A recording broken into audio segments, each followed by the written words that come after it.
the A-Team, won't be seen tonight, so we can bring you a very special episode of The Gen X Files.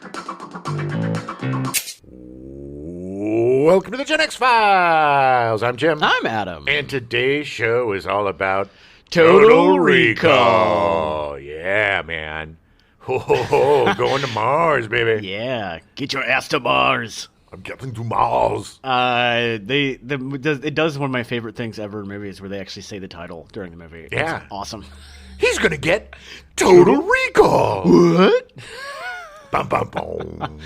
Take yourself back to 1990. Yeah. February 14th, the pale blue dot photograph of Earth is sent back from the Voyager 1 probe after completing its primary mission from around 3.5 billion miles away. Beecher. I am Beecher. That is Beecher. We must stop it from this boring movie. The most boring movie ever made. Yeah. Beecher. Self-destruct. That's the first one? Yeah. Yeah, I've never seen it. I think they're doing like a another thing. One? Oh, not like a director's cut kind of thing? Yeah, but they're doing like what they... like fixing the effects and doing stuff to make it Making not so awful. Boring. God, it was so boring, man. Like, it should have been called Star Trek. Worse than watching paint dry. It's the only franchise where this is the only one I've not seen. Well, you're not missing it. Yeah. February 28th, Greville Wynn, famed British businessman who turned into a spy and courted a Russian GRU agent and was caught during World War II before being traded for another Soviet spy, dies from throat cancer. Aw. Hey, do you think the character Gru got his name from GRU? I think it's a reference, yeah. I thought so, too. Yeah. I'm pretty clever. You are. You're like Sherlock Holmes, man. Yeah. April 24th, the Hubble Space Telescope is launched aboard Space Shuttle Discovery. By December, it would be sending back high-res photos of Mars. I see what you did there. Yeah. June 1st, Total Recall is released in theaters. That's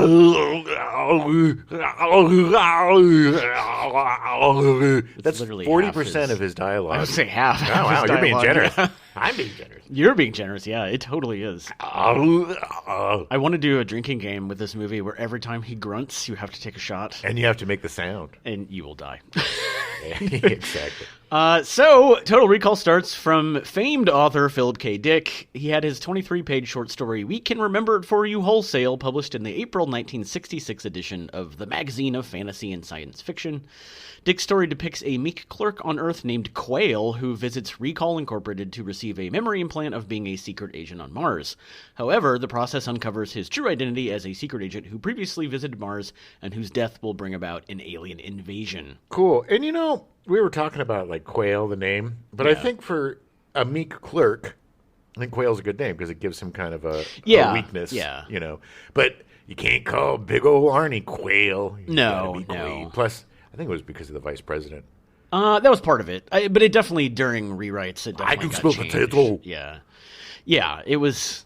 I mean, kind of. I guess because he came in '88. Anyway, Quail just wasn't a strong name. I mean, at the end of the day. Dick wrote 44 novels and about 121 short stories over his career, most of which appeared in science fiction magazines during his lifetime. He had found little commercial success until his alternative history novel, The Man in the High Castle, published in 1962, earned him acclaim, including a Hugo Award for Best Novel when he was 33. Nice. Did you ever watch the show? I started to. I saw the first season, about half the second season, and I haven't finished it. It obviously goes much further than the novel does. Sure. It looks interesting. It's good. It's one of those things that kind of got lost. Yeah. It's good, though. It's really good. Over a dozen of Dick's stories have been adapted into feature films since Blade Runner was released in 1982. The development of Total Recall began in 1974 when producer Ronald Shusett purchased the adaptation rights to We Can Remember It For You wholesale for $1,000. Nice. Way to go, Shusett. Shusett had found some success with creating the story for the film W, also titled I Want Her Dead and W is the Mark of Death, in 1974, starring Twiggy. Nice. She was a big model. She was. She is not her fault, but a lot of people credit her with the waif look and women's unrealistic body image issues. Expectations, yeah. She was just a skinny girl. She was. It wasn't her fault, but yeah. She just got very started popular. The whole thing, yeah. Yeah. Renaming it Total Recall, Shusett worked with Dan O'Bannon to write the script. O'Bannon had found some success with the feature film Dark Star in 1974. Dark Star was John Carpenter's feature directorial debut. Yeah. O'Bannon, who also served as editor, production designer, and visual effects supervisor on Dark Star, also appeared in the movie as Sergeant Pinback. Of course he did. Yeah, well, because that's the way everybody was in the movie. I don't think I saw that one. No, I think it's on Amazon Prime. I looked it up, and it is available somewhere. No, I should watch it. Yeah, I've never seen it either. O'Bannon exhausted the existing short story material from We Can Remember It For You wholesale rather quickly, and the short story's abrupt ending meant that he could only write 30 pages, effectively only the first act, and an original second and third act were needed for the movie. It was then that O'Bannon suggested sending Quaid to Mars. Shusett and O'Bannon disagreed over the third act, the former wanting something more dramatic. More dramatic than going to Mars? Yeah. O'Bannon's ending revealed the handprint on the alien machine as Quaid's, who is a replica of the original, and placing his hand on it grants him total memory recall. Total recall! O'Bannon described the filmed ending from 1990 as lame. That's lame, man. This is totally lame. Which I don't really understand. It's a great ending. But the real ending or this? The real ending. Oh well, he's not. This isn't the. No, this is what replicate. He wanted, right? And he didn't like the way it turned out. Oh, that it was like because he alien... was not the last writer to work on this. Yeah, of course. No, I mean it took 16 years to get produced. Yeah. So yeah. Dick read the script prior to his death in 1982, and according to O'Bannon, very enjoyed it. That doesn't make any sense. Enjoyed it. Yeah. Although studios deemed Shusett and O'Bannon's script an ambitious and brilliant idea, it was essentially considered unfilmable, in part because of the extensive special effects and high budget that would be required. And Shusett demanded that they shoot on location in Mars. Yeah. And they're like, well, we haven't even been there yet. And he's like, I demand it. Well, you're going to get me there. They're like, this is going to cost billions of dollars. It'll be worth it. Get Trust my me. ass to Mars. We're going to get Jimmy Caan. He's going to be in it. It'll be worth it. Shusett and O'Bannon moved on to collaborating on the script for the science fiction horror film Alien, the success of which earned Shusett a development deal at Walt Disney Studios. He pursued the Total Recall project at the studio, initially budgeted at $20 million, but the idea did not progress because issues with the third act could not be resolved. The damn third act. Yeah. The project was sold to Dino De Laurentiis' De Laurentiis Entertainment Group in 1982. De Laurentiis considered a number of directors for the film. Richard Rush, who received a nomination for the Academy Award for Best Director for his film The Stuntman in 1980. That was a great movie. I don't think I've ever seen it. Is that Peter O'Toole? I think so. Don't quote me on that. He also directed Freebie and the Bean. Yeah, Freebie and the Bean. Buddy comedy drama starring Alan Arkin and Jimmy Caan in 1974. Freebie and the Bean. I had to mention Freebie and the Bean, which I still have not seen, and I really need to see. You're lost, baby. I know. Louis Teague was considered. He directed Cujo in 1983 and The Jewel of the Nile in 1985. Russell Mulcahy, who directed Highlander in 1986. Your favorite movie. And Fred Skepsey, who directed Iceman in 1984 and Roxanne in 1987. I like to call him Fred Shapepsy. Shapepsy? That's not how it's pronounced. That's how I pronounce it. De Laurentiis eventually chose David Cronenberg in 1984. We came real close to having a David Cronenberg Total Recall. It would be so fleshy and gross. It's already pretty fleshy. Yeah, and but gross. it would have been so much more fleshy, and everything would look like kind of like a butthole. But it makes sense because a lot of that stuff came from Cronenberg's scripts. He had just come off releasing 2 films in 1983, Videodrome and The Dead Zone, the latter of which scored very well at the box office. Yeah, you forget that he did The Dead Zone. It's such a good movie. Yeah, and it doesn't have any fleshy, gross things. No. Although there's some gross stuff. The guy. The suicide in it, the cop killer killing himself is one of the most horrifying things I've ever seen. Yeah, it's done so well. But I totally forget that he directed that. Yeah, Cronenberg was unfamiliar with Dick's work, but was interested in the script. Problems remained with the third act, and Cronenberg spent the next year writing 12 separate drafts. In his finished script, Quaid's true identity is Chairman Mandrell, the dictator of Earth, who, following a failed assassination attempt on his life, is convinced by Mars Administrator Cohagen to confront the organization that suppressed his memory. Huh? Yeah, it's confusing. Cohagen later reveals that Quaid is an inconsequential government worker chosen to play the role of Mandrell to facilitate Cohagen usurping control of the Earth. Quaid defeats Cohagen and assumes the identity of Mandrell, and everybody's happy, I guess. Okay. Cronenberg was responsible for the mutant characters, including Kuato, and further developed an idea by Shusett about mutant animals known as Ganzables in the Martian sewers, but he turned them into camels. My name is Kuato, and I like to get blotto. Camels, I would have liked to see those camels. It really, when you see the final product in 1990, it's really obvious that Cronenberg had a heavy hand in creating that stuff because they're so slimy and gross. But it's like Cronenberg light. It's not quite It is. It's like, they didn't quite go full Cronenberg. No. Cronenberg found himself at odds with Shusett regarding the tone, as Shusett and De Laurentiis did not want it to be as serious as the science fiction film Blade Runner, which was released in 1982, an adaptation of Philip K. Dick novel Do Androids Dream of Electric Sheep, which was a fantastic movie. Yeah, one of my favorite movies of all time. Do you prefer the original theatrical cut or the director's cut? I was a Blade Runner. That's a guy that goes after robots. So it was a tough day in Los Angeles, rainy and gross. I love the original when it came out because I love the movie. Yeah. But no. Once you saw it without the awful VO. Yeah. It was, when it wasn't awful, it just was superfluous. It was just, basically, they tried to idiot-proof the movie, and it didn't help. I think the final director's ultimate cut or whatever. Right. That's the one. Yeah, for sure. Shusett described Cronenberg's work as bringing the film back to Dick's original short story, whereas they wanted an adventure closer to Raiders of the Lost Ark Go to Mars. Yeah, every good executive just shoehorn an idea into a pre-existing idea. Hey, that's how you sell stuff. Cronenberg did not want to make that film and chose to quit. Yeah, I think a lot of, because he didn't really do anything mainstream after this, I don't think. Not really. I mean, it was mostly his just weird little movies that are awesome. He did stuff that he wanted. Yeah, exactly. Sure. I think he got out of the Hollywood factory machine and just kind of but after this he did The Fly. Right, but I think I would say The Fly wasn't like a Hollywood. I mean, it was a horror movie, but it wasn't like a mainstream. It was pretty gross. Well, yeah, but I'm just saying in regards to being independently produced or being backed by a studio. I think it was his slow walk away from Hollywood. I think it was one of those. The executives knew when they signed him up that they were going to have to do things his way, and it was kind of like, look, I can walk away from this. Sure, like it's fine. So he was also frustrated by the casting of Richard Dreyfuss in the lead role. What? Hold on a second. Everybody loves Richard Dreyfuss. It was going to be great as Quaid. I cannot imagine someone more opposite than Arnold Schwarzenegger in this role. Oh, hey, Quato. Oh, good at you. Dreyfuss had requested further rewrites to have Quaid reflect the everyman persona he had established in his previous films, rather than the action focus of the Shusett-O'Bannon story. Yeah, that's what everybody wants to see. Some regular schlub. If they did a short based off of the original story, Dreyfuss would be perfect. Sure. That is not the movie they were making. No.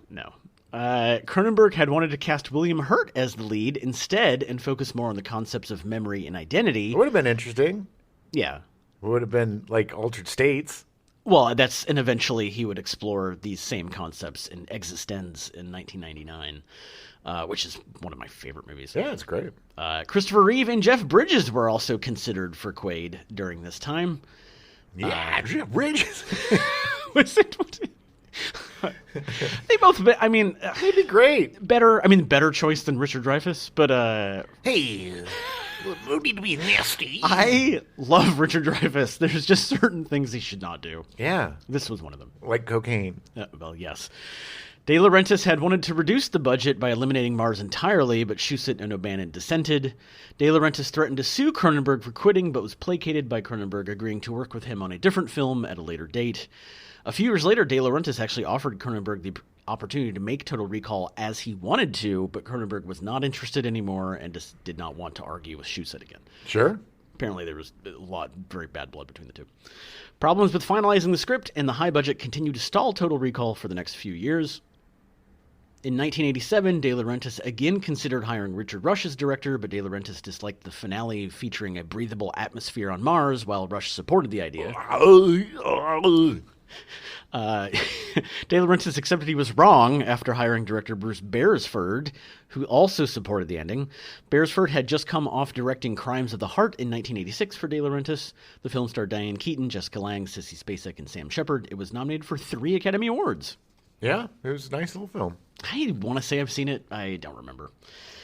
Around this time, writer Gary Goldman was offered an opportunity to refine the script, but he turned it down to focus on his own project called Warrior that he was working on alongside director Paul Verhoeven at Warner Brothers Pictures. You remember Goldman wrote Big Trouble in Little China in 1986. Did Warrior ever come out? No. I don't believe so. I don't believe it ever happened. Bad choice, then. Yeah. Beresford began preparations for a version of Total Recall described by Shusett as less gritty and more Spielbergian in tone, and Patrick Swayze was cast as Quaid. Yeah! Pain don't hurt. This is, it's around that time when he was starting to become an action star. Yeah. Pain don't hurt, unless you're not breathing on the surface of Mars. Yeah, I would have liked to see his bug-eyed. There you go. Set construction was underway in Australia when the De Laurentiis Entertainment Group filed for bankruptcy in 1988. Approximately 80 crew were fired, and the sets had to be destroyed.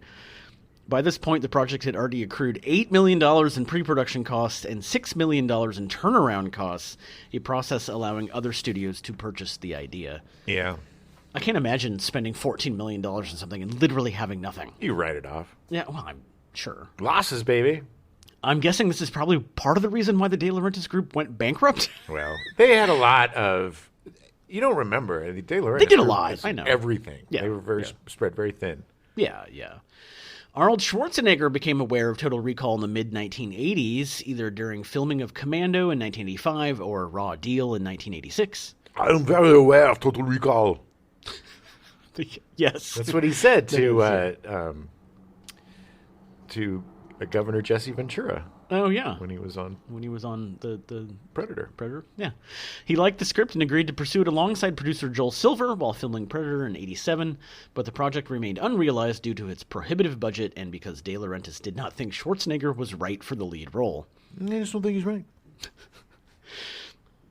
Following DEG's bankruptcy, Schwarzenegger convinced Andrew Vajna and Mario Kassar, co-owners of the independent film studio Carol Co. Pictures, with whom he had made Red Heat in 1988, to purchase the rights for $3 million, including pre-production costs.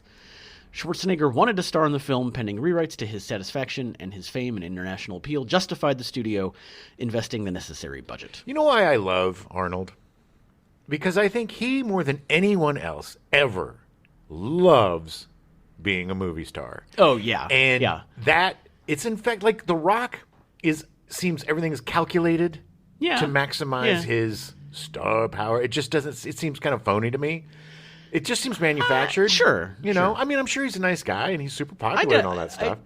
But he just, with his cigar, he just seems like he just revels in it. Yeah. And his joy of being a movie star makes him so lovable. It's not like a narcissistic thing. No. It's just that it's like, and enjoying the fame, you know, so few people get to that level of stardom. And so many people are just like, I hate it. You know, it's just such a burden on my life, and I hate it.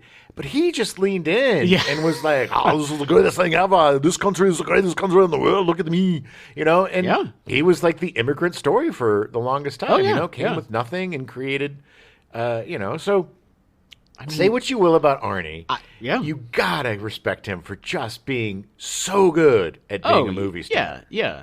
I mean, this is a man that was willing... Granted, I mean, he was getting older, but he was willing to walk away to play politics. Like, I mean, and he went whole hog into that, too. Like, he's a fascinating individual. Yeah, well, anything that he's ever done, he's been successful at. Yes. And not because of luck or anything, but mostly because of his work ethic. Yeah. You know, you can't be a bodybuilder like that and be a lazy boy. No, you know? No, you cannot. You can't. I mean, he started right after the earthquake.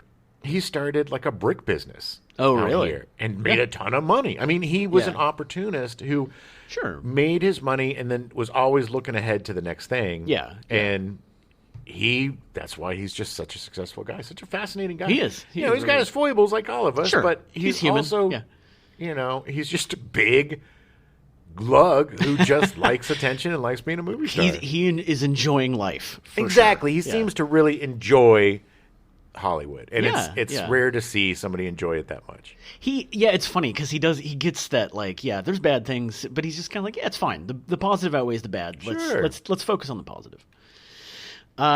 Carol Co. completed its acquisition of the majority of DEG's business and assets in April of 1989. Schwarzenegger was given substantial influence over the project. He retained Shusett as a screenwriter and co-producer alongside producer Buzz Feitshans, and oversaw script revisions, casting decisions, and set construction. Ooh, Shusett and Feitshans. Sounds like Dragon Ball Z characters or something. Schwarzenegger described himself as effectively an executive producer without the responsibility, but he involved himself heavily because he wanted the project to work. I want this project to work.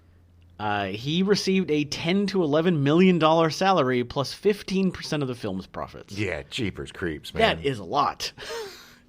Schwarzenegger hired Verhoeven as the director after being impressed by his science fiction film RoboCop in 1987, for which Schwarzenegger had been considered in the lead role. Stop. I'm a RoboCop. I didn't know this, and it surprised me because it would be a very different movie. Yes, it would. I am a RoboCop. I do not need a gun. I'm just going to punch you. Yes, give me my mush. I want to eat my mush now. Verhoeven had previously been courted by Shusett to direct the film based on his work on Soldier of Orange from 1977, but declined then because he did not like science fiction. Ironically. Okay. He apparently changed his mind 10 years later. Yeah. Even so, Verhoeven accepted Schwarzenegger's offer after reading the Mars hotel scene where Dr. Edgemar attempts to convince Quaid he is still on Earth. It was his favorite scene and convinced him to do it. It's a great scene. Oh, yeah. Verhoeven had wanted to avoid special effects-heavy films after RoboCop and said that he did not realize how much effects work would be involved. Did you read the script, buddy? Half of the movie is on Mars. Okay? Verhoeven requested Goldman be brought in to help with rewrites, as well as some core personnel from RoboCop, including cinematographer Joost Vacano, production designer William Sandell, and special effects artist Rob Bottin. By this point, approximately 30 drafts had been completed, credited to a combination of Shusett and either O'Bannon, John Pavel, or Stephen Pressfield, among others. It's just got to lose all meaning at some point. That's just it. I don't know. I mean, 30 drafts is it's like processed food, baby. Yeah. Well, yeah. Verhoeven read each draft and highlighted parts of those he wanted Goldman to use. Goldman had little knowledge of Dick's work, but tried to respect the source material and work of previous screenwriters. He considered the second half of the film a concession to traditional Hollywood narratives, and so retained most of the structure from Beresford's shooting script. Okay. Because the creative team wanted to commence soon, Goldman believed he did not have the freedom to make substantial changes to the script and focused on refining the existing content and making the scientific aspects more realistic. Yeah. Verhoeven and Schwarzenegger agreed that everything after Dr. Edgemar's visit to Quaid on Mars was not working. Look, this isn't working. Verhoeven wanted a significant change to indicate that Edgemar could be telling the truth, and Quaid is actually having a mental breakdown on Earth. Goldman rewrote the script to make it possible for the film to be viewed as both reality and fantasy. He also made Hauser an ally to Cohagen, clearly defining Quaid and Hauser as separate identities. Goldman believed that making Hauser evil would better justify Quaid not returning to his original personality. It would also explain why Hauser becomes Quaid to conceal his intentions from the psychic mutants. Goldman made the Benny character a villain because he believed African Americans were typically typecast as good characters, and the reveal would be surprising. It was good. It was good. Benny, that whole bit was a nice twist. It's so funny because afterwards you realize just how greasy and gross he is. Yeah. But he seems like he's helping them. Yeah. The script also had to be revised to match Schwarzenegger's action hero public image, although Goldman tried to make it less comical than some of the actor's previous films. The meek clerk Quayle was renamed Quaid to avoid referencing then Vice President Dan Quayle, and became a muscle-bound construction worker, while fight scenes were rewritten to include more feats of strength and less martial arts or running. It's all him bashing dudes' heads together and stuff and breaking necks. So much punching. Oh. And just like he breaks 3 necks in like 4 seconds. Yeah. It's just like, okay. Second unit director and stunt coordinator Vic Armstrong, among other stunt people who had worked with Schwarzenegger on Conan the Barbarian in 1982 and Red Sonja in 1985, said that they knew what he could do physically without looking silly. Schwarzenegger also wanted more creative methods to dispatch Quaid's foes because he had been criticized for an over-reliance on guns to kill people in films like Commando. Well, they still had quite a few guns in this. They did. A lot of random people getting shot. Oh, my God. When he's on the escalator poor and man. just grabs the poor doop-de-doo, I'm going to work. Oh, honey, I'll see you tonight. I can't believe it's our anniversary. 7 years. The best years of my life. I'm just going to run to the mall and pick up some champagne for us. There's this big guy behind. Oh, my God. He must have been shot 1,000 times. He just kept whipping from side to side and using this poor bullet sponge. And then he threw him down the escalator. No. He throws him down in front of him, and then everybody steps on him. He throws him behind him. He's stepping on the bad guys. No, they step on the guy that gets... All right, we'll watch that scene again. Oh, I did, because I was like, they stepped on him. Yeah. Insult to injury. Care. I mean, it's part of the fact that no one in power cared about anybody else in this. Yeah. Mars was a lawless place, baby. It was. Well, actually, that all took place on Earth. Did it? Yes. It was all before he went to Mars. That stuff was? Yeah. Oh, okay. They chased him down. It's when she was arguing. They were in the thing, and she's like... Sharon Stone does the whole, you can do all the kinky stuff with me now. Okay. And then they're in the back running up, and he chases him down. He lives above the subway, and then it's just random people. The best part, if you have a chance, listen to the commentary on the DVD that came out in 2000, because it's Paul Verhoeven and Arnold Schwarzenegger, and Schwarzenegger just repeating what's happening on screen. Look, I'm running up the escalator. Watch this. I grab this guy, and I use him as a shield. Oh, that's funny, right? Literally. Okay, look, I'm wearing a green jacket. Okay, we got it at Little Bean. It was we had 6 of them. It's so funny, and it's so hard because Paul Verhoeven has a really thick accent too, and it is really hard to understand them through most of it. Anyway, it's one of my favorite commentaries of all time. I could not breathe here. It was because it was Mars. I held my breath.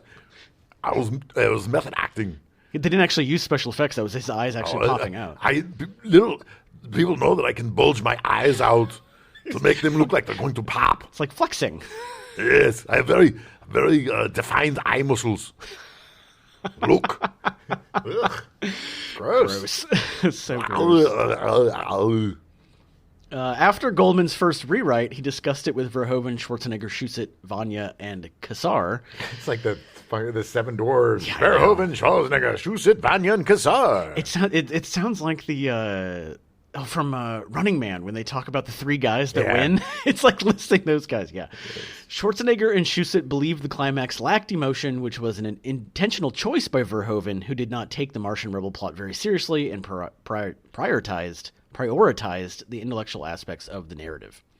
To appease Schwarzenegger, Goldman conceived of Cohaagen shutting off the oxygen to the mutants in Venusville. Yeah, but they still were kind of an afterthought. I know, yeah. They did not seem very, like when they were finally like, hey, we gotta go save everybody, they're just kind of like, oh, do-do-do-do. All right.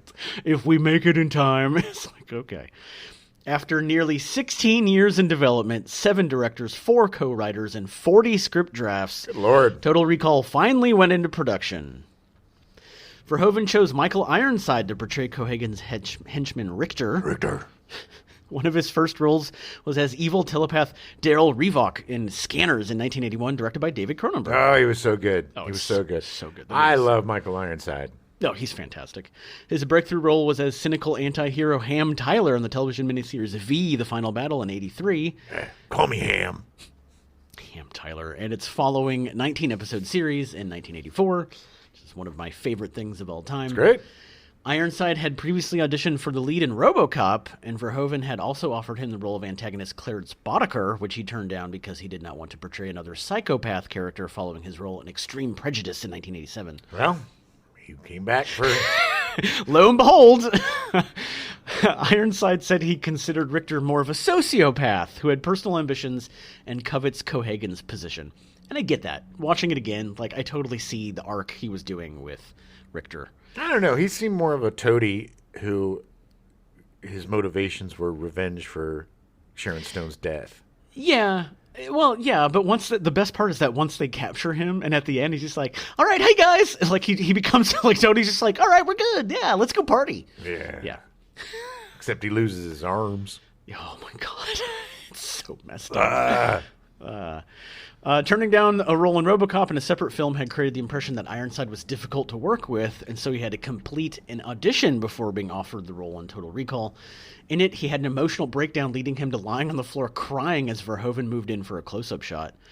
Schwarzenegger believed Ironside's physical presence made him a credible threat to his portrayal of Quaid. Yeah, he's great. He's fantastic. During production, Schwarzenegger noticed that Ironside was constantly on the phone between takes. Yeah, why are you always on the phone between takes? When Arnie broached the subject with him, he was told that he was phoning his sister and that she was currently suffering from cancer. Oh, my bad. Arnold immediately brought Michael to his trailer, and they had an hour-long three-way conversation with Ironside's sister about what exercises she should do and what kind of food she should be eating. Ironside has never forgotten Schwarzenegger's kindness, and neither has his sister. Yeah, that's really cool. That's very nice of him. Yeah.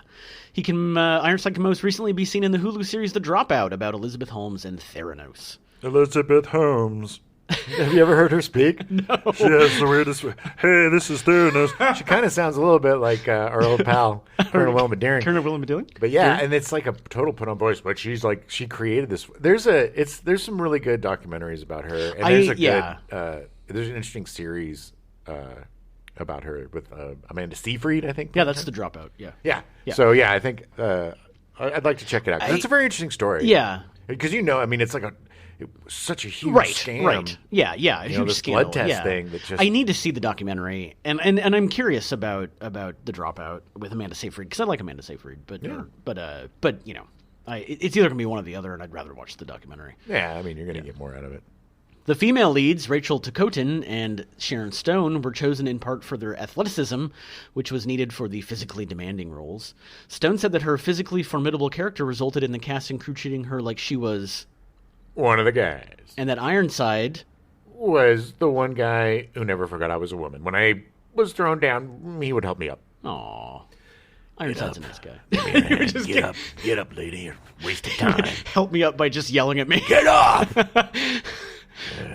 Sharon Stone started her career modeling in television commercials and print advertisements. Stone made her film debut as an extra in Woody Allen's dramedy Stardust Memories in 1980 and played her first speaking part in Wes Craven's horror film Deadly Blessing in 1981. She was also in Magnum P.I. Yeah. Playing twins! Oh, she did? Twins. Oh, nice. Oh, it's a great episode. Nice. It's a great episode. It's psychologically strange. Ooh. It's cool. She's cool. Really good in it. Nice. She's great, actually. She was great in this movie. Oh, yeah. Yeah. Just before Total Recall, she had previously appeared in Police Academy 4, Citizens on Patrol as a reporter in 1987, Cold Steel in 1987, starring Brad Davis, Jonathan Banks, and Adam Ant. Above the Law in 1988, starring Steven Seagal with a script from Ronald Shusett. I'm above the law. I can't believe there was a time in America where Steven Seagal was an action star. I love Steven Seagal movies. I love them. They're my guilty pleasure. Oh, yeah. This friend of mine and I, Allie, she and I used to watch those all the time. I wanted to do like a little series where I played a character. He's so fascinating to me. His movies are so like of a time. Yeah. And they're perfect. Yeah. And it's just and he's turned into such a weirdo. He's like a Russian. Oh, he's super weird. Yeah. He was always weird. He just my friend. He hit the time he hit Hollywood at the right time. Yeah. And then he was out. Well, ponytail. Oh, slappy slap ponytail. That's what I call him. Slappy slap. No kick. I can't raise my leg above my knee. Sharon Stone also appeared in Action Jackson in 1988, starring Carl Weathers, Vanity, and Craig T. Nelson. That's a great underrated movie, by the way. 100% agree. It is a really fun movie. Love that movie. Schwarzenegger was so impressed by how much dedication Sharon Stone had in training for her character role that he even referred to her as the female Terminator. Look, it's the female Terminator. Here she comes. Look at you. Have a cigar. Okay, jeez. She was inducted into the Stuntwoman Association as an honorary member. Nice. To coincide with the movie's release, Sharon Stone posed nude for Playboy magazine, showing off the buff body she developed in preparation for the movie.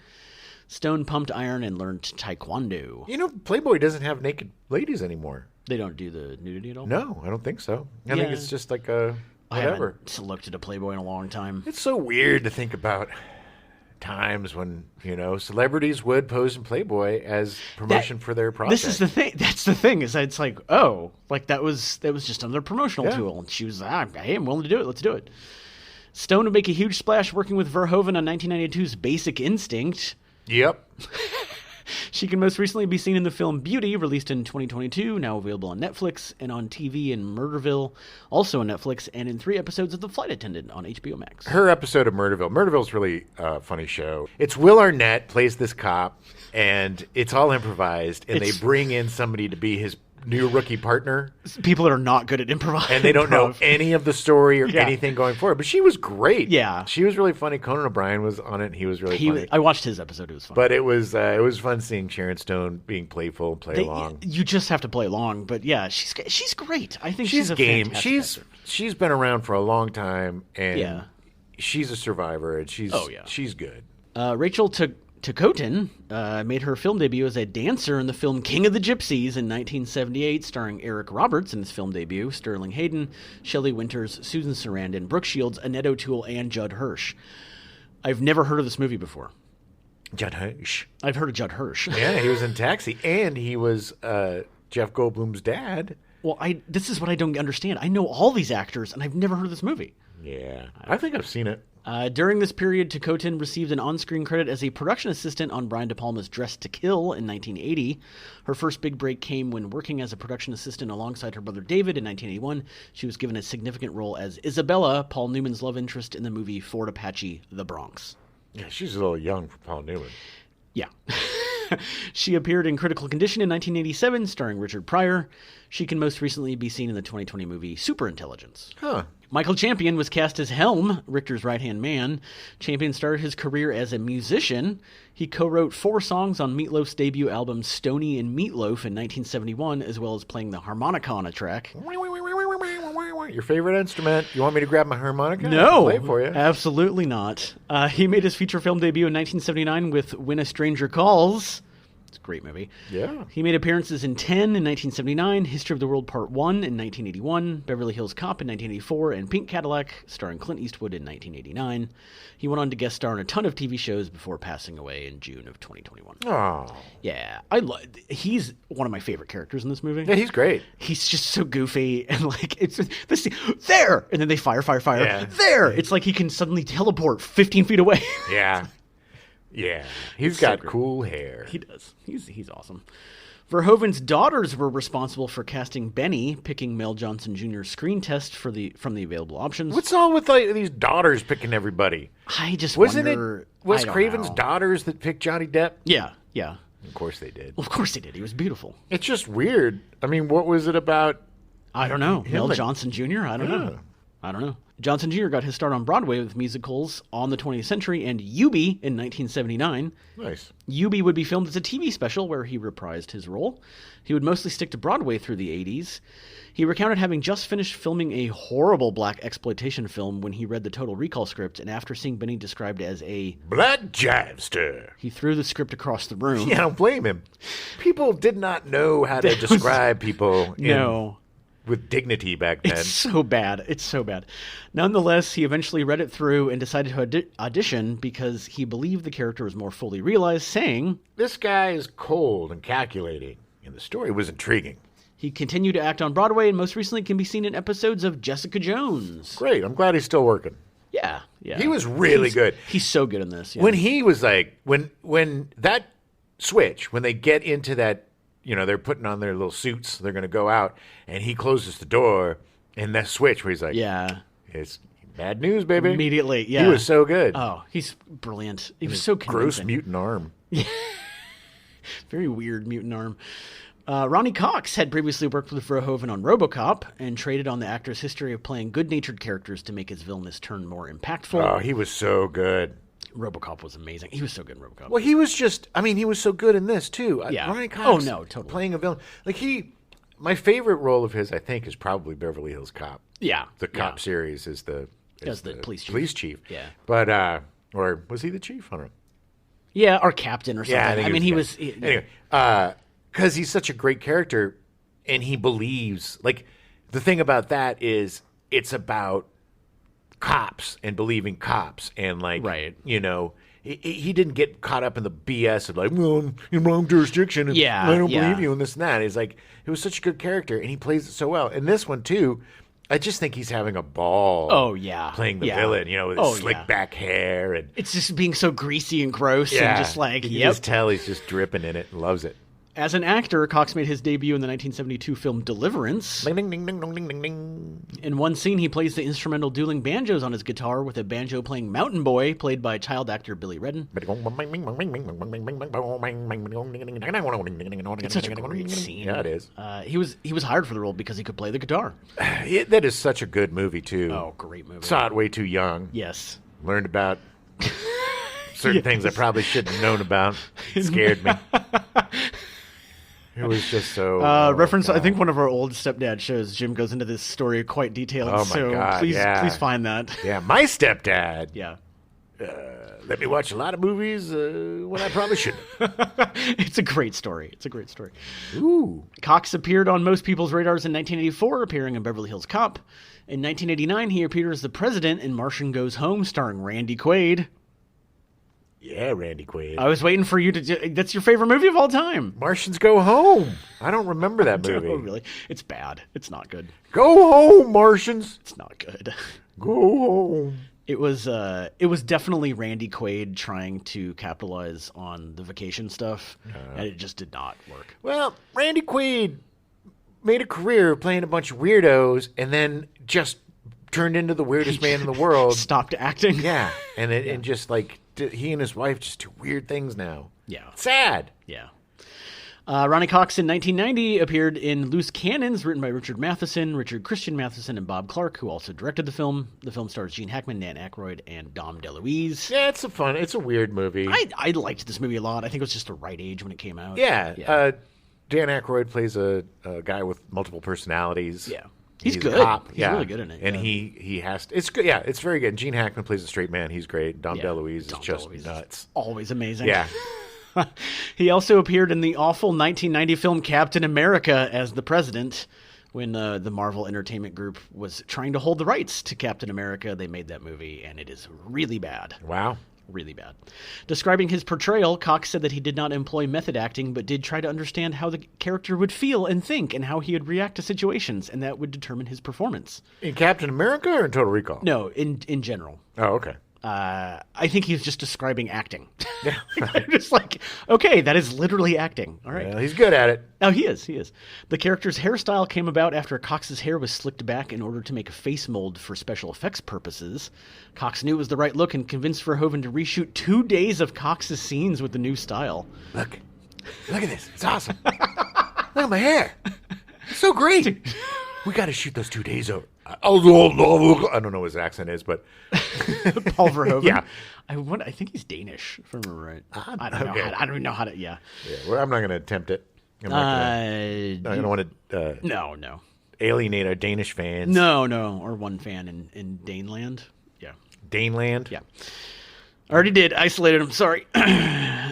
Cox can most recently be seen in Being the Ricardos, the film about Lucille Ball and Desi Arnaz, and in Star Trek Prodigy, the animated TV series, doing voiceover. Cox is also an accomplished singer and songwriter, having released 11 albums, the most recent being the 2020 release, Ronnie Cox, Live from the Kitchen Sink. Yeah, he just sat in his kitchen sink with a guitar. I believe he filmed this after lockdown, or he recorded after lockdown. Sitting in his sink. Yeah.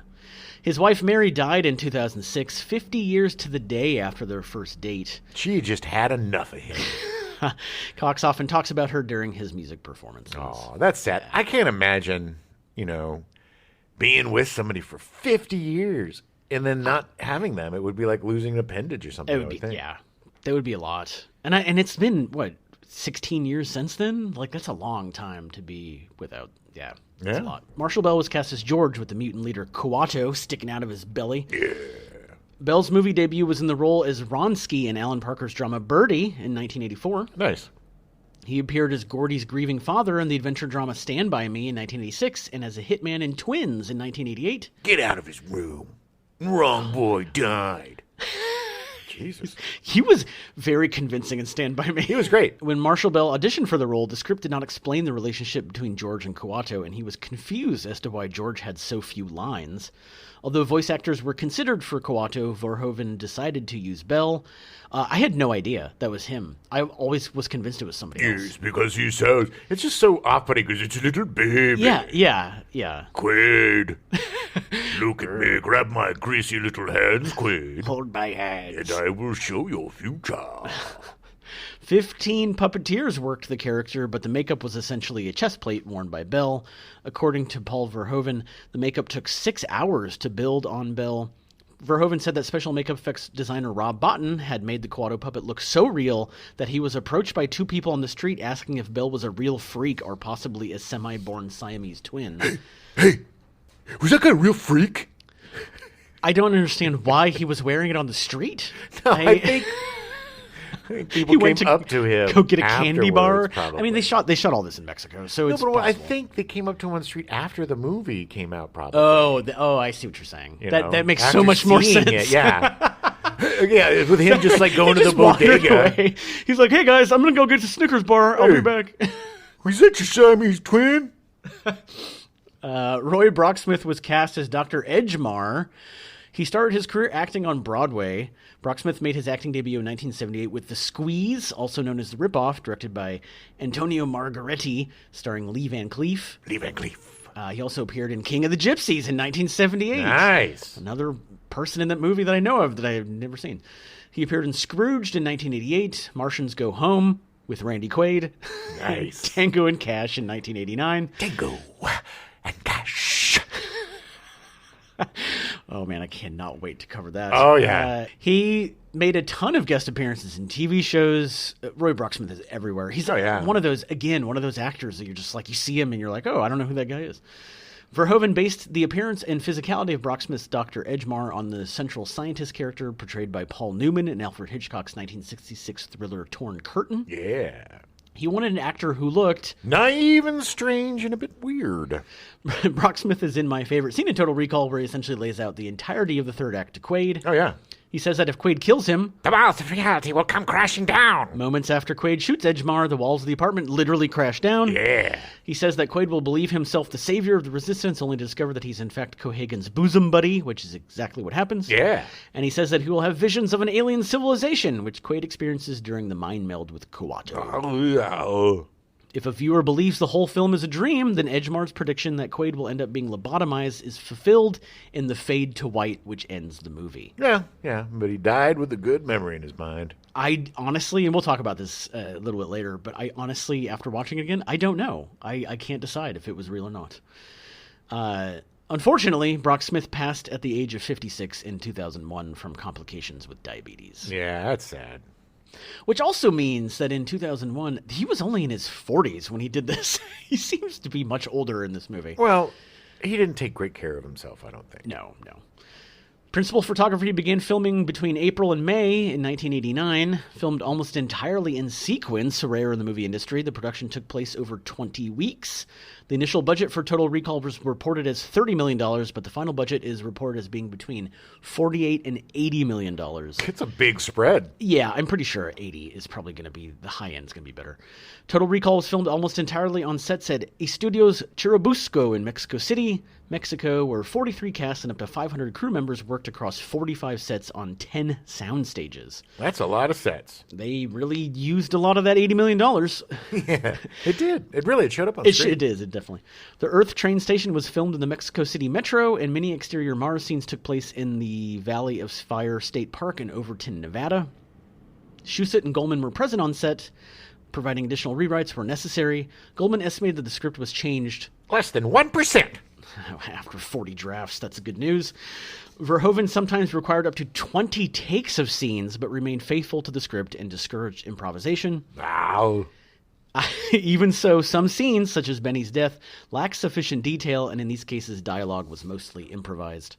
Yeah. Like him screaming, "Oh my God, what are you doing?" Ouch! Ouch, that hurts! I'm sorry, that's not in the script. We can't have that. You have to be stock still. I believed it, though. Let's keep it. Although Verhoeven had been adamant he did not want a second unit director, having fired 3 of them on RoboCop. Control freak. Yeah. Vic Armstrong ended up filming 1,200 different setups in all of the fight scenes. Okay. Verhoeven was very happy with his work. Good. Armstrong's first scene was filming Schwarzenegger drilling cement. Filming was beset by injuries and illness. Yeah, there was a lot of... It was bad. Yeah. Almost everyone involved suffered from dust inhalation on set. They filmed on Mars. Food poisoning and gastroenteritis from the local Mexican cuisine was also a problem, except for Shusett and Schwarzenegger, who had his food brought from the United States after a negative experience while filming Predator in Mexico. Well, he also has a very specific diet. Yeah. You know, it's like all turkey breasts and potatoes and shit. The illness compounded the difficulties. Lycia Naff had filming her scenes as the 3-breasted prostitute. She said she felt like crying because even though the breasts were artificial, she felt exposed in front of the cast and crew. I get it. Yeah. Schwarzenegger cut his wrist while smashing a train window after an explosive designed to pre-detonate the glass failed. His injuries were patched up and concealed by his jacket. He also incurred other minor cuts and broken fingers. Gross. Yeah. Ironside cracked his sternum and separated 2 ribs after running into Michael Champion, who was holding an Uzi during the pursuit of Quaid and Melina in a Martian hotel. That's just bad. Bad stunt coordination? Well, yes, exactly. That's just rushing stuff because that stuff shouldn't happen. No. Filming had to be paused while he recovered as Richter was involved in most of the remaining scenes. After 3 weeks, a producer asked that he return to filming, but they could not obtain insurance unless Ironside performed 50 push-ups. So weirdly arbitrary. Yeah. Well, what if he couldn't do 50 push-ups to begin with? What if he just, I could only do 20. Yeah, I'm not good at the push-ups. Despite the doctor's advice, he attempted the feat and re-injured himself. Of course he did. After 30 push-ups, the doctor said it was sufficient. That's enough. Stop crying. Ironside's first scene on his return involved him fighting Schwarzenegger on an elevator, but he struggled to lift his arm. The doctor had Oakland Raiders quarterback Jim Plunkett drop off a brace built for his own injury, which held Ironside's chest in a stable position. And both of his arms got ripped off. Well, I mean, eventually. Yeah, that's a bad injury. Ironside filmed his scene over the remainder of the day, only being hit once accidentally by Schwarzenegger, who was cautious of his condition. Schwarzenegger did not want to hurt him, obviously. Well, yeah, good. Nice guy. A separate fight between Stone and Takotin was arranged to normally feature one of the actresses and one stunt person because padding cannot be concealed under their outfits. Verhoeven wanted the actresses to perform the fight stunts themselves, but Armstrong insisted on using a stunt person. Schwarzenegger was known for his pranks on the set, such as arranging styrofoam snowball fights and water pistol battles during dinners, as well as booking parties to reward the crew for the 6-day working weeks and practical stunts. Here comes another one of Arnie's practical jokes. Those are styrofoam snowballs again? All right. Here they come. I guess we're going to be here for another hour. The score was orchestrated by Jerry Goldsmith. The producers intended to have him record the score in Munich because the pay for musicians there was lower, but the players were unfamiliar with Goldsmith's style and the resulting score was disappointing. Oh. Instead, Goldsmith was given the funding necessary to record the score in London with the National Philharmonic Orchestra, who were more fitting to Goldsmith's musical intentions with brass and string instruments combined with electronic sounds. The recording was put on hiatus for 3 months so Verhoeven could have time to edit the special effects, during which Goldsmith recorded the score for Gremlins 2, the new batch, before returning to finish his work on Total Recall. That's awesome. I can just imagine. Yeah, I'm just going to do this other little project. It's all good. Goldsmith also performed the commercial jingles and elevator music heard in the film, so he was responsible for Recall, Recall, Recall. The score is considered by many to be Goldsmith's best work.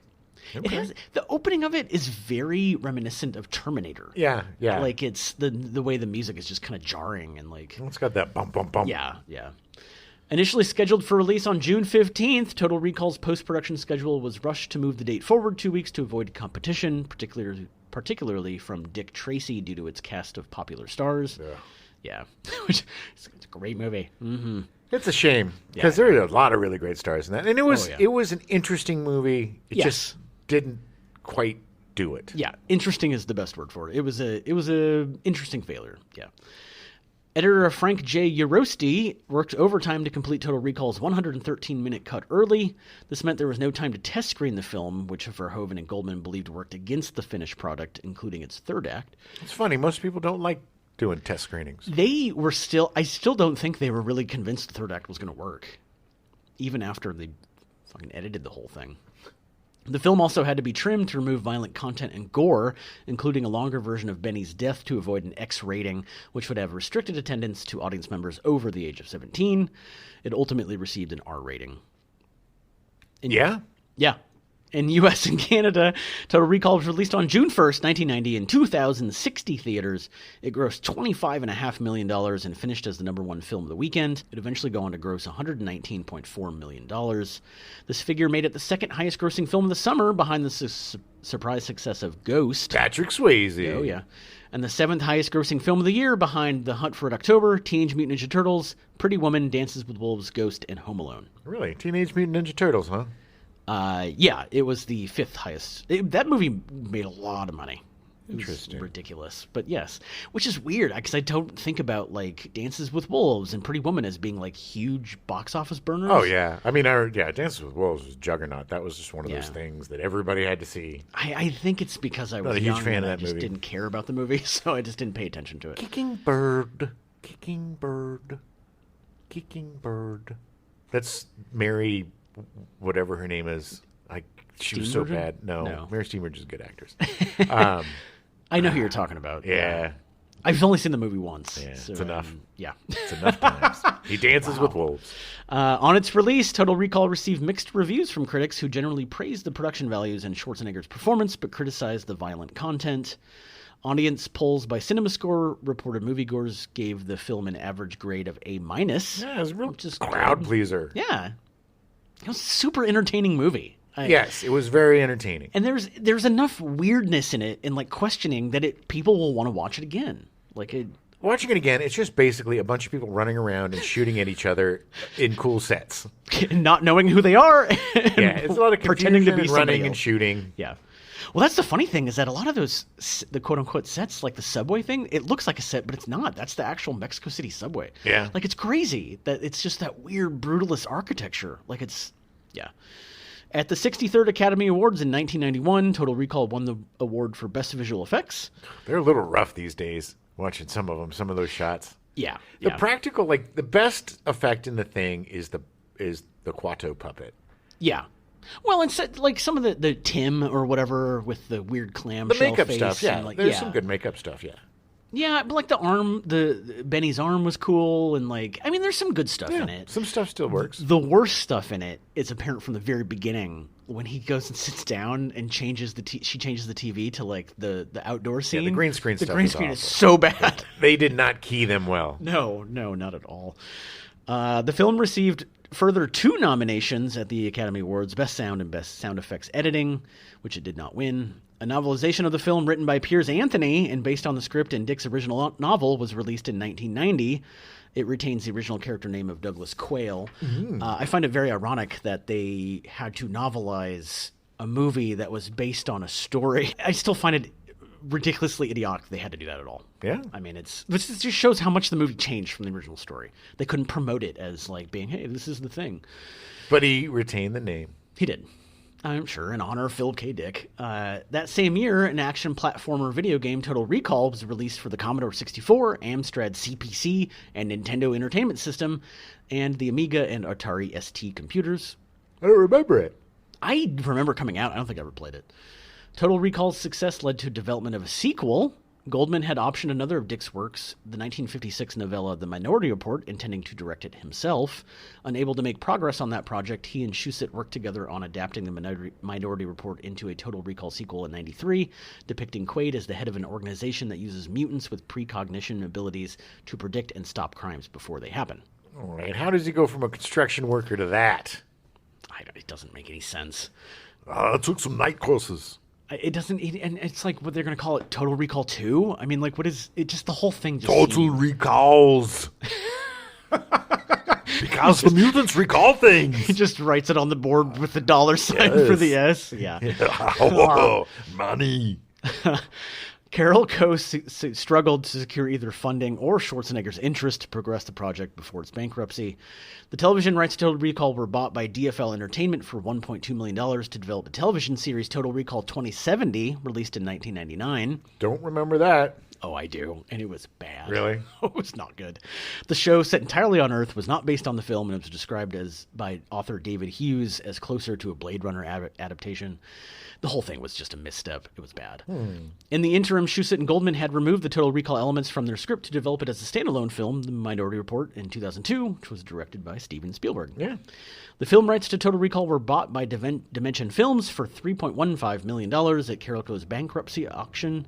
The studio began development of a sequel, intending to bring back the principal cast, but not Paul Verhoeven, to direct it again. What? Yeah.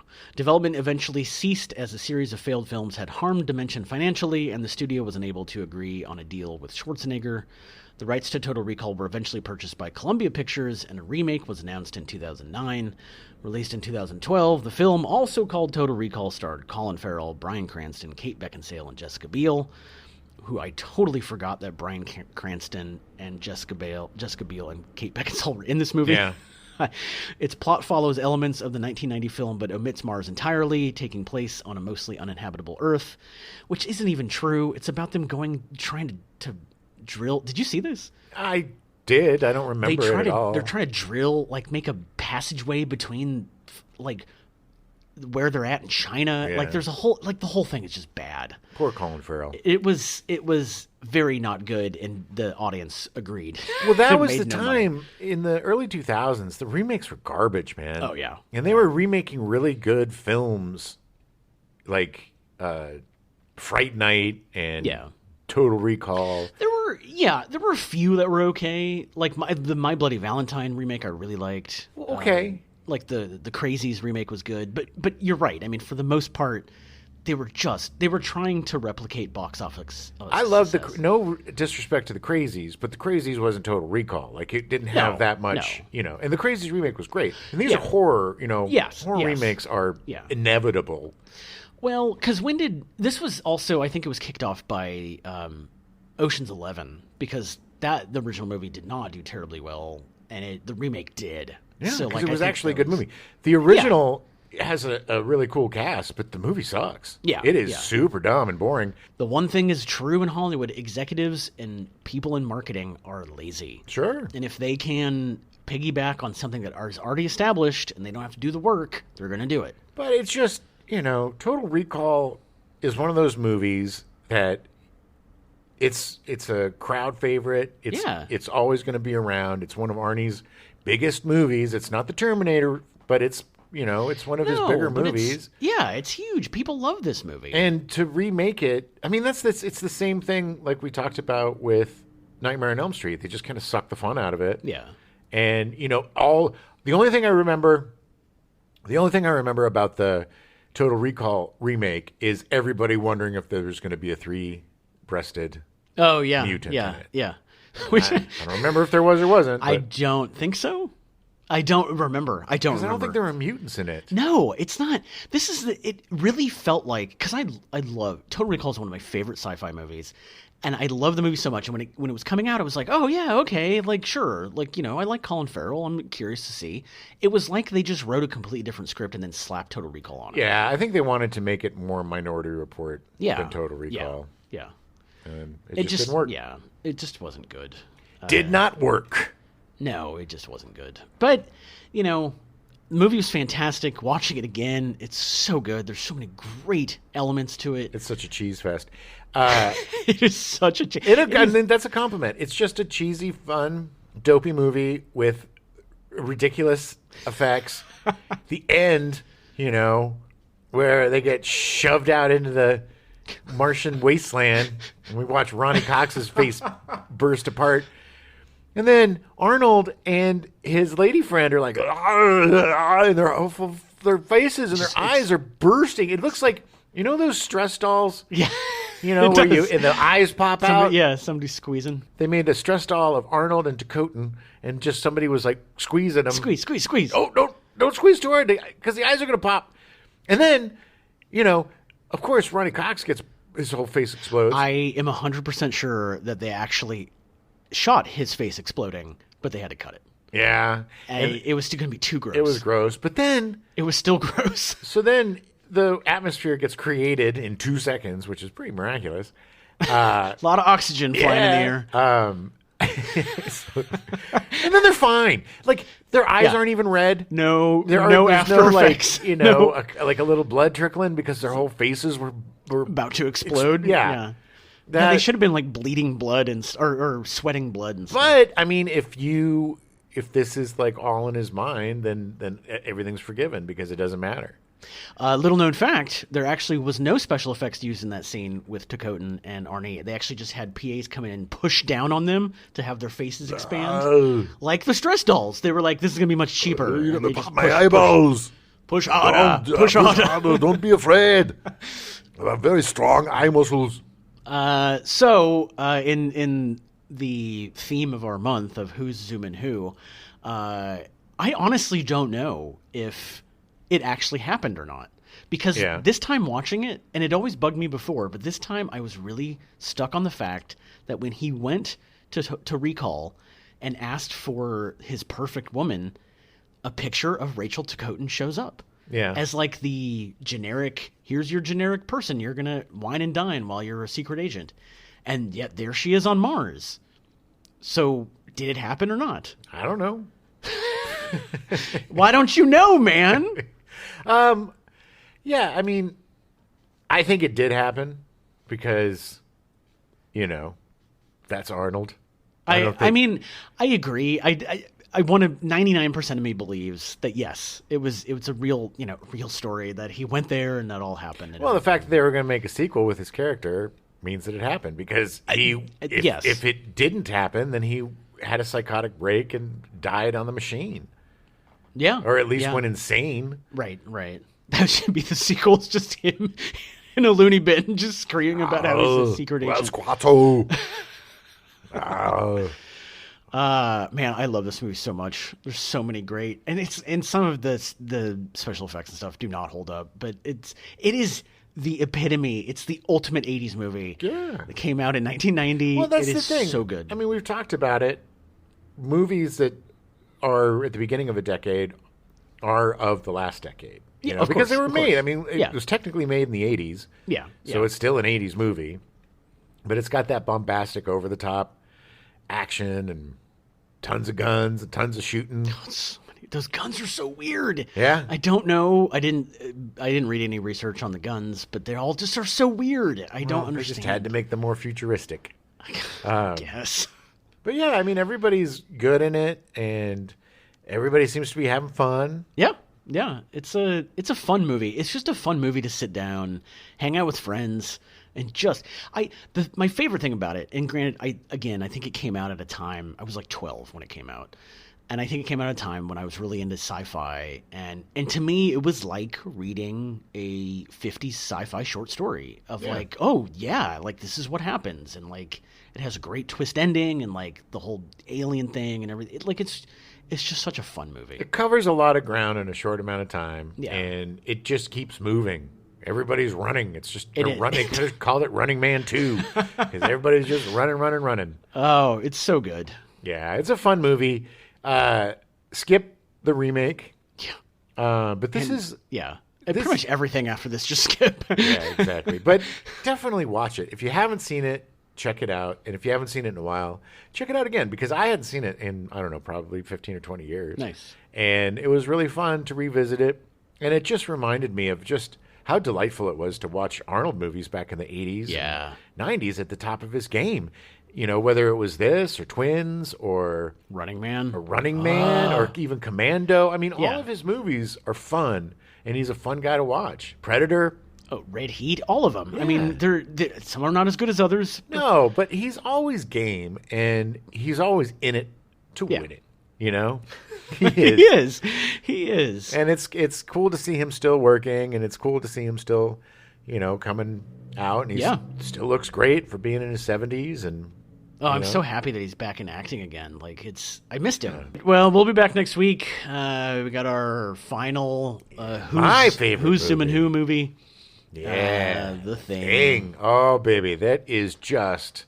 It is a perfect effing movie. I am so excited to watch it again. I'm so excited to talk about it. It is such a good movie. Oh, totally call. Watch it. I don't know. Oh, because we get great. We get to do it. I can't even do it now. No. I'm too caught up in Arnold. Yeah, no, don't lose Arnie. We now return you to your regularly scheduled programming. Family Ties, already in progress.